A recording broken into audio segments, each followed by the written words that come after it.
Welcome back to the channel, guys. Today I want to go over how some of these dyno charts online that you see can be, I don't want to use the word fake, but it can actually be tricked to show you a higher number or make you at least think that you're going to get a higher number result with, a certain turbo kit or a tune or things like that. And I wanted to get to the bottom of it and actually show you how these numbers are manipulated by some of the companies out there.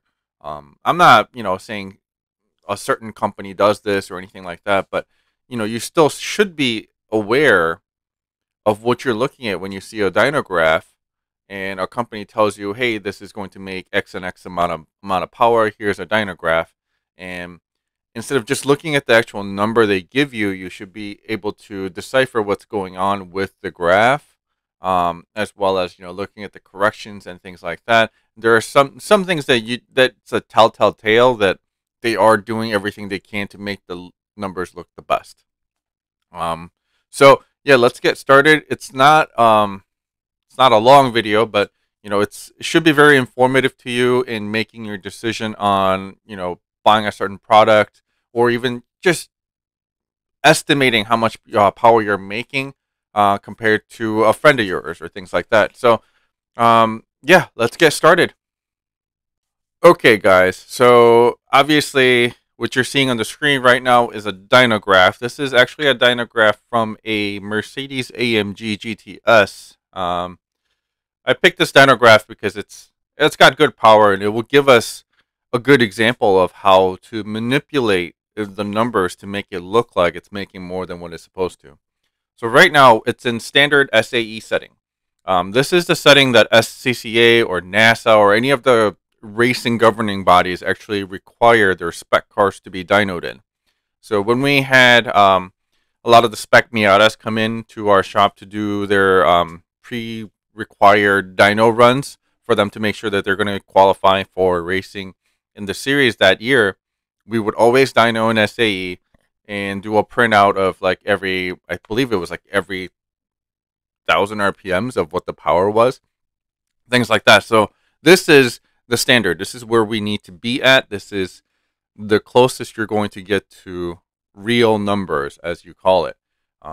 When people talk about, oh, how DynoJet always reads higher than Mustang and things like that, it's actually when DynoJet is read in SAE, it's going to be very, very closer to what a usual Mustang reads. So even that kind of gets thrown out the window when they say Mustang reads lower than DynoJet. It's technically not true.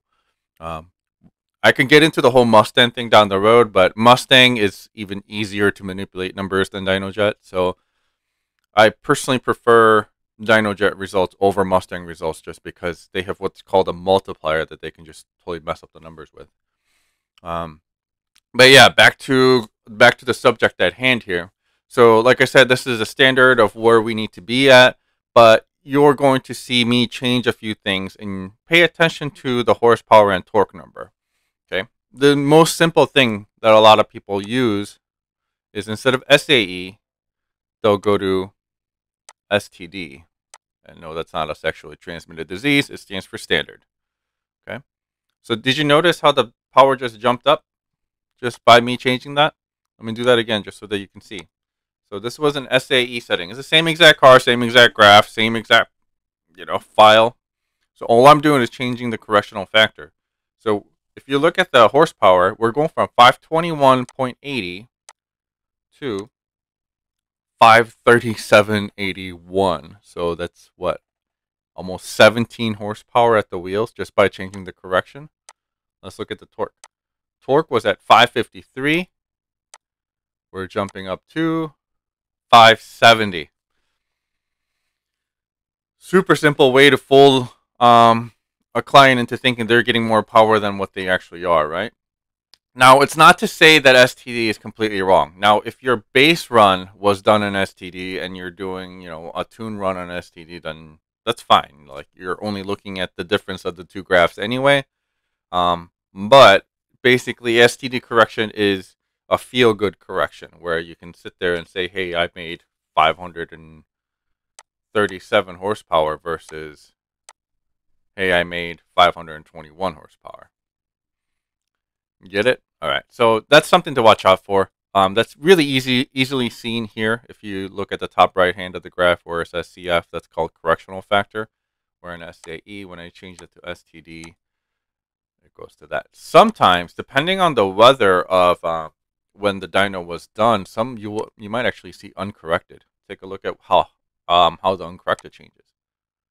We're now at 546 wheel horsepower, 578 foot-pounds of torque.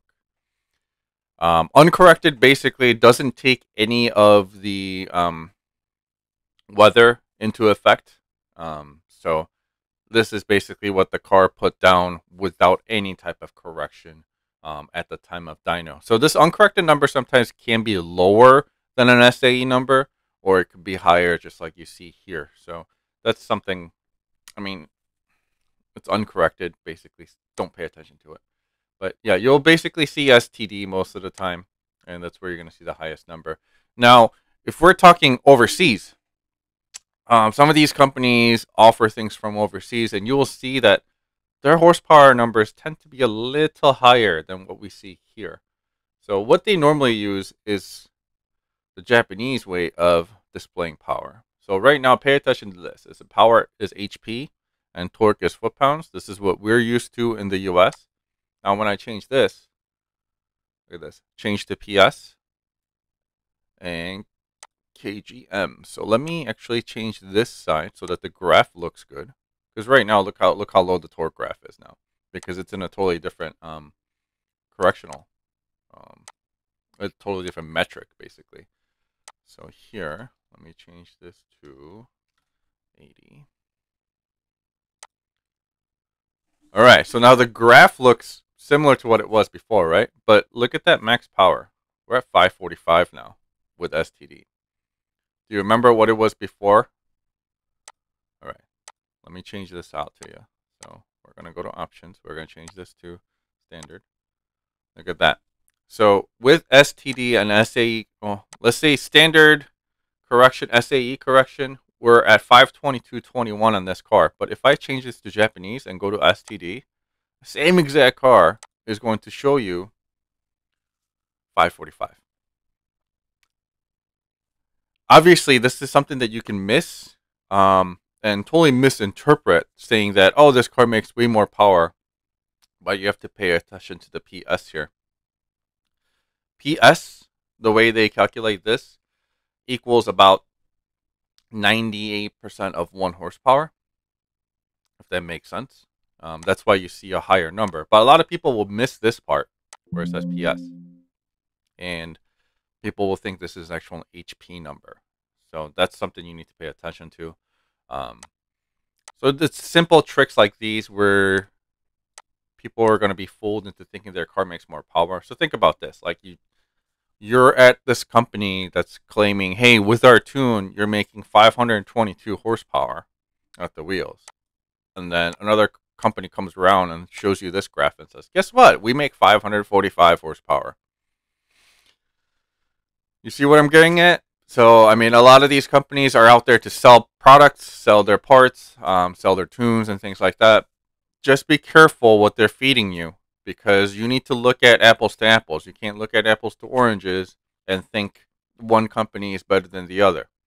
Okay. Again, I'm not trying to call out anybody, but this is something that you definitely need to know, that there is a difference between the dyno graphs.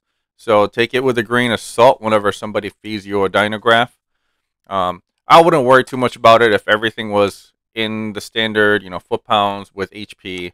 And if you're just jumping around SAE and STD, that's fine. Like, you can kind of guess, what the difference would be there is, it's minimal, between 520 and 530, whatever. And it's easy to see. But when it goes to the whole Japanese metrics of things, it just goes crazy. Like, what the hell, man? So I wanted to bring this out to you. Make sure you guys don't get tricked into thinking you guys make more power, or if you're spending extra cash to buy from a company that feeds you this type of dyno graph. Just make sure you do your research. I hope this explanation Kept it simple enough for you so that you can see what to watch out for. Again, I'm gonna go over it real quick. You need to watch out for the correctional factor, and then you need to watch out for this, where after the power, it'll say PS versus HP. That's where you're gonna see a huge jump in power numbers. Even though it's the same exact file, same exact car, it makes it appear as if it's making, quite a bit of additional power than it's supposed to. So yeah, I mean, that's the video for today. Don't get fooled, guys. Be smart. Keep on modding. I'll see you on the next one. Oh, I almost forgot to mention, make sure you like, subscribe, share, comment, and also hit that notification bell. And I'll see you on the next one.